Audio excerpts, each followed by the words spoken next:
کسی عالم نے کہہ دیا ہے تو آپ اس طرح کر کے اس کا غلط مفہوم نہ لیں. کسی قاری صاحب نے, اور قاری صاحب کو شوق کوئی نہیں ہوتا پیسے اکٹھے کرنے کا, وہ تو کمیٹی والے کہتے ہیں نہ اکٹھے کیے تو چھٹی کرا دینی ہے, اس لیے وہ اکٹھے کر لیتے ہیں بیچارے کئی دفعہ اسپیکر کھول کے.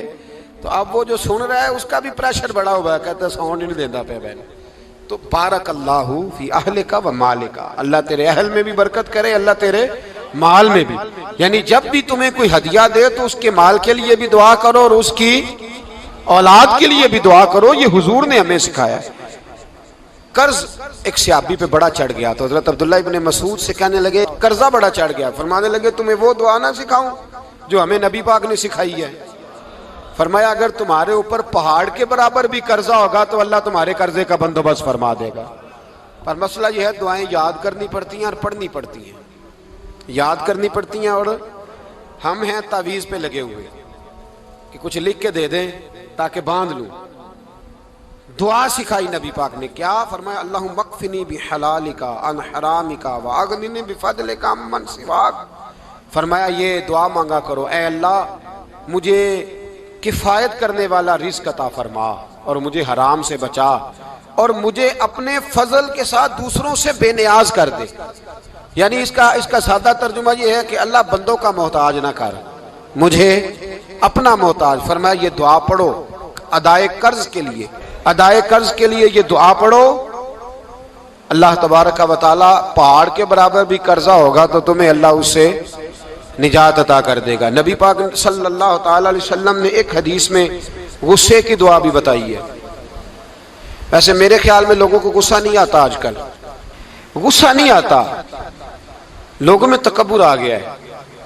اپنے سے چھوٹے پہ غصہ آتا ہے, اپنے سے تگڑے پہ کیوں نہیں آتا. جس آدمی نے گلی پہ خیرات مانگنے والے پہ غصہ کیا وہ ایس ایچ او صاحب پہ کیوں نہیں کرتا. غصہ تو غصہ ہے نا, سب پہ ہونا چاہیے, لیکن بڑا سمجھدار غصہ ہے. غریب آدمی کو دیکھ کے غصہ آتا ہے, امیر آتا ہے تو غصہ نکل جاتا ہے. تو میں تو کہتا ہوں لوگوں کو غصہ, اگر تجھے غصہ آتا ہے تو مار دیوار کے ساتھ ٹکر تیرے غصے کی سمجھ آئے. یہ کس قسم کا غصہ ہے جو غریب پہ ہی ہاتھ اٹھا رہا ہے. تو خدا را خیال فرما, غریبوں کے حق میں بڑا غصہ, مجبوروں کے حق میں بڑا غصہ, ماتحتوں پر. اور اگر چودھری صاحب آ جائیں تو پھر بہانہ بنا لیتے ہیں, کہتے غصہ تو مینوں بڑا آیا سی, پھر میں کیا اور میرے گھر آیا ہے, پھر بہانہ بنا لیا. ایسے نہیں کرو. نبی پاک صلی اللہ علیہ وسلم نے دعا سکھائی بخاری میں, فرمایا جب غصہ آئے تو پڑھا کرو اعوذ باللہ من الشیطان. آتی ہے نا دعا ماشاءاللہ, اعوذ باللہ من الشیطان. جب غصہ آئے تو یہ والی دعا پڑھ لیا کرو. نبی پاک علیہ الصلوۃ والسلام نے ارشاد فرمایا کہ جب تمہارے بھائی کو چھینک آئے نا تو چھینک آنے والے کو کہنا چاہیے الحمدللہ. چھینک آئے اس نے کیا کہنا ہے, یاد ہو جائے گا, کیا کہنا ہے الحمدللہ. اور جو سنے اس نے کہنا یرحمک اللہ. کیا کہنا ہے یرحمک اللہ, اللہ تجھ پہ رحم کرے. یہ پڑھنا ہے اس نے. حضرت عبداللہ بن مبارک رحمۃ اللہ تعالی علیہ نا دریا کے کنارے کھڑے تھے, کشتی سے اترے تھے ابھی اور وہیں کھڑے تھے. تو ایک آدمی, دو چار لوگ کشتی میں کنارے سے آپ کے پاس سے گزرے تو ایک کو چھینک آئی, اس نے کہا الحمدللہ. اب سنت ہے کہ جواب دو یرحمک اللہ, اللہ تیرے اوپر رحم فرما. جواب دینا تھا لیکن وہ کشتی تیزی سے گزر گئی. حضرت عبداللہ بن مبارک رحمۃ اللہ تعالی علیہ نے ملاح کو بلایا, فرمانے لگے اس کشتی کا پیچھا کرنا ہے. وہ کہنے لگا سواریاں بیٹھیں گی تو جاؤں گا. اس زمانے میں جو پوری کشتی کا ایک سائیڈ کا کرایہ تھا وہ 5 دینار تھا. فرمانے لگے تو نہ اس طرح کر, اسپیشل مجھے لے جا بٹھا کے. کیا لے گا, اس نے کہا 20 دینار لوں گا. فرمایا 20 ہی دوں گا. اس کشتی کا پیچھا کیا اور جس آدمی کو چھینک آئی تھی نا اس سے جا کے یرحمک اللہ کہا. اس نے جواب میں جزاک اللہ کہا. تو آپ فرمانے لگے میرا کام ہو گیا, واپس چل. ملا دنیا دار تھا, وہ سوچنے لگا. پہلے تو اس نے سوچا میرا کیا ہے, 20 دینار تو ان کے گئے ہیں. لیکن جب اترنے لگے نا تو 20 دینار دیے یا 20 درہم دیے. تو وہ کہنے لگا حضرت جی صرف ایک لفظ کہنے کے لیے آپ نے اتنا پیسہ خرچ کر دیا. فرمایا لفظ کہنے کے لیے نہیں, اپنے مصطفیٰ کی سنت ادا کرنے کے لیے, اپنے نبی پاک علیہ السلام کی سنت ادا کرنے کے لیے. یرحمک اللہ, اللہ تیرے اوپر رحمت کرے. کس طرح کا خوبصورت انداز سکھایا ہے. دیکھیے ایک حدیث ترمذی شریف میں نبی پاک صلی اللہ علیہ وسلم نے فرمایا کسی بیمار کو دیکھ کے یا کسی مصیبت میں مبتلا آدمی کو دیکھ کے تم یہ دعا پڑھ لو، تمہیں کبھی وہ مصیبت نہیں آئے گی۔ کیسی خوبصورت دعا ہے۔ کسی مصیبت زدہ کو بیمار کو دیکھ کے پڑھو، تمہیں کبھی وہ مصیبت الحمدللہ الذی عافانی مما ابتلاک بہ وفضلنی علی کثیر ممن خلق تفضیلا۔ اللہ تعالیٰ کا شکر ہے جس نے مجھے اس مصیبت سے عافیت دی اور اس بیچارے کو یا تجھے اللہ نے مبتلا کیا، اور اللہ نے مجھے اپنی بہت ساری مخلوق پہ فضیلت دی ہے، یعنی اللہ نے مجھے بڑا اچھا رکھا ہوا ہے یار، میں تو الحمدللہ بڑا اچھا ہوں، دیکھو بیچارہ۔ یعنی یہ دعا بھی ہے اور اپنے اوپر شکر ادا کرنے کا ایک۔ اعلیٰ حضرت فاضل بریلوی رحمت اللہ تعالیٰ علیہ کو نا گلے کے اندر چھوٹی چھوٹی 2 پھنسیاں نکل آئیں، تو اس زمانے میں طاعون کا مرض پھیلا ہوا تھا۔ ایک بڑے قابل حکیم کو لایا گیا، انہوں نے چیک کر کے کہا آپ کو تو طاعون ہو گیا ہے۔ فرمانے لگے چل دوڑ جا، مجھے طاعون نہیں۔ اس نے کہا جناب یہ گلے پہ بنا ہوا ہے اور سب کو پتا ہے آج کل پھیلا ہوا۔ فرمایا سب کو ہو سکتا ہے، مجھے نہیں ہو سکتا۔ کیوں؟ فرمانے لگے ایک بندے کو طاعون ہوا تھا تو میں نے اسے دیکھ کے وہ دعا پڑھ لی تھی جو نبی پاک نے بتائی ہے، لہذا حضور کا فرمان ہے تو مجھے ہر بیماری آ سکتی ہے پر یہ بیماری آ سکتی۔ وہ شخص کہنے لگا جی منہ میں بھی گلٹیاں چلی گئی ہیں، کھول نہیں رہا، کیا ہوگا؟ اعلیٰ حضرت نے کالی مرچ منگوائی، اسے پیس کے زبان کے نیچے رکھا تو ساری بیماری دور ہو گئی۔ فرمانے لگے بلاؤ نہ ذرا اس حکیم کو جو کہتا تھا طاعون ہو گیا ہے، وہ تو صحیح ہوتا ہی نہیں اتنی جلدی۔ فرمایا ہر چیز بدل سکتی ہے پر میرے نبی کا فرمان نہیں بدل سکتا، میرے رسول پاک علیہ السلام کا فرمان نہیں بدل سکتا۔ تو عزیز دوستو، نبی پاک، اب بڑی خوبصورت بات آئی، ساری خوبصورت ہی بڑی پیاری بات آئی۔ دنیا میں سب سے حسین چہرہ اللہ نے اپنے رسول کو عطا فرمایا ہے۔ نبی پاک کا چہرہ بھی حسین ہے، مکھ چند بدر شاہ شانی ہے، متھے چمک دی لاٹ نورانی ہے، کالی زلف تے اکھ مستانی ہے، مخمور اکھی ہیں مد بھری۔ پیارا چہرہ ہے حضور کا، جتنا چہرہ پیارا تھا اتنے ہی حضور کے اخلاق بھی بڑے پیارے تھے۔ لیکن میرے نبی پاک علیہ السلام جب آئینہ دیکھتے، کیا دیکھتے؟ حضور جب آئینہ دیکھتے، ہمارے نوجوان بھی سارا دن آئینے کے آگے کھڑے رہتے، کبھی بال اس طرح کے بناتے ہیں کبھی اس طرح کے۔ تو میرا کئی دفعہ دل کرتا ہے کہ میں ان سے کہوں کہ تو آئینے کو کہہ رہا ہے جھوٹ بول، پر وہ کیسے بولے؟ تو کہہ رہا ہے آئینے کو کہ تو کہہ سب سے پیارا تو ہی لگ رہا ہے، پر وہ کیسے بولے؟ اس نے تو سچ بتانا ہے۔ ان کو آئینہ جو دکھایا تو برا مان گئے۔ تو میرے عزیز یاد رکھیے گا، نبی پاک صلی اللہ علیہ وسلم بھی آئینہ دیکھتے۔ آئینہ دیکھنا حضور کی سنت ہے، کوئی سنت سمجھ کے آئینہ دیکھے گا تو ایک دفعہ دیکھنے پر 100 شہیدوں کا ثواب ملے گا۔ لیکن نبی پاک صلی اللہ علیہ وسلم آئینہ دیکھتے کیا کہتے؟ اللہم انت حسنت خلقی فحسن خلوقی۔ یا اللہ، یہ دیکھیں حضور نے ہمیں سکھایا ہے، یا اللہ جس طرح تو نے میری صورت اچھی بنائی ہے میری سیرت بھی اچھی بنا دے۔ یہ ہمیں سکھانے کے لیے دعا، یا اللہ جس طرح صورت اچھی بنائی ہے، جس طرح تو کہتا نا اس دفعہ اس وقت دیکھ لو کپڑوں پہ کوئی داغ نہیں، تو دعا کیا کر باطن کے بھی اللہ داغ دور فرما دے، یہ والا سارا معاملہ بھی ٹھیک ہو جائے۔ آخر کی طرف آتا ہوں، فرمایا جب کھانا کھانے لگو تو دعا مانگو، اور ایک روایت میں فرمایا یہ دعا پڑھ لو، کھانے میں زہر بھی ہوگا تو تم پہ اثر نہیں کرے گا۔ کھانے پہ، ایسے میں بڑی تکلیف سے کہتا ہوں کہ آج بھی ہمیں کہنا پڑتا ہے کہ بہت سارے لوگ ایسے ہیں جو ابھی بھی کھانے سے پہلے بسم اللہ نہیں پڑھتے۔ یار بڑے افسوس کی بات نہیں، بڑے افسوس کی۔ حضور نے دعا سکھائی، میں یہ دعا پڑھو گے تو زہر بھی ہوگا تو اثر نہیں کرے گا۔ بسم اللہ الذی لا یضر مع اسمہ شیء فی الارض ولا فی السماء یا حی یا قیوم، جس کی برکت سے زمین و آسمان میں کوئی چیز بھی نقصان نہیں دیتی، اور اے اللہ اے ہمیشہ زندہ رہنے والے اور قائم رہنے والے۔